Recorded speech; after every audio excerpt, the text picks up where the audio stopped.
Despite being the highest CR monster in the monster manual, the Tarrasque is not indestructible, as snarky commenters on my video will inform you.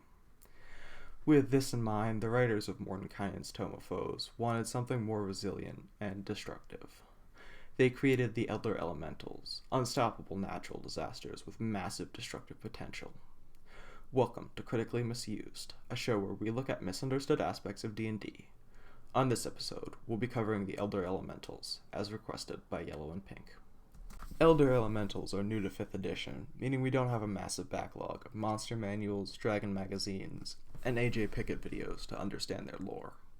However, 5th edition does give us a little backstory, so let's dig into that. Like their smaller relatives, Elder Elementals are happiest in their elemental plane. They hate being summoned into the material plane, and will make it everyone's problem when they get there. Except these elementals are much larger, cobbled together from the spirits of hundreds of smaller elementals. The presence of one could mean the death of not just a city, but a nation, if left unchecked. The apparent weakest in the group is the Phoenix, coming in at CR 16 when all its siblings are above CR 19. But this monster has a few tricks up its sleeve. Starting with its incredible mobility.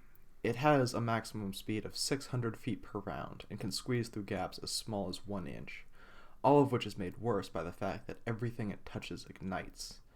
Just like the Tarrasque, the Phoenix has no reason to indulge a handful of adventures that can actually hurt it, and would much rather set an entire city ablaze in an hour. Worse still, it never truly dies. Upon being reduced to 0 hit points, the Phoenix drops a fiery egg that will birth a new Phoenix in less than a week. The egg burns to the touch, has immunity to all damage, and can't be targeted by the banishment spell since it is an object. Thus, once the Phoenix enters the material plane, it's nearly impossible to get it out. When assessed based on potential destruction instead of damage, the Phoenix takes the cake for the strongest Elder Elemental. Despite being kind of adorable, the zaratan was the least popular upon its release. In previous editions, it had been a giant sea turtle with an island on its back, so the retcon rightfully upset the few longtime fans. The new zaratan is a rock-throwing kaiju with an emphasis on destroying structures rather than people. Its signature trait is its earth-shaking movement, which creates difficult terrain, breaks concentration, and collapses buildings, trapping people under the rubble. If your world is privileged enough to have skyscrapers or magical towers, the zaratan will make sure they don't last. Furthermore, it can retreat into its shell and regenerate, a process that slows it down in the short term, but guarantees more time alive in the long term. There's no limit to how many times it can regain hit points, and even high-level parties would struggle to consistently out-damage it while regenerating. If you see this creature approaching, your best bet is to leave your home and get out of its path. There's no way to defeat it. Moving on to what I believe is the weakest and most disappointing elemental, the leviathan. It's still a massive threat with a 600-foot swim speed and a tidal ability that can level city districts in a single round, but it's stuck in the water by its slow walk speed and tidal wave abilities.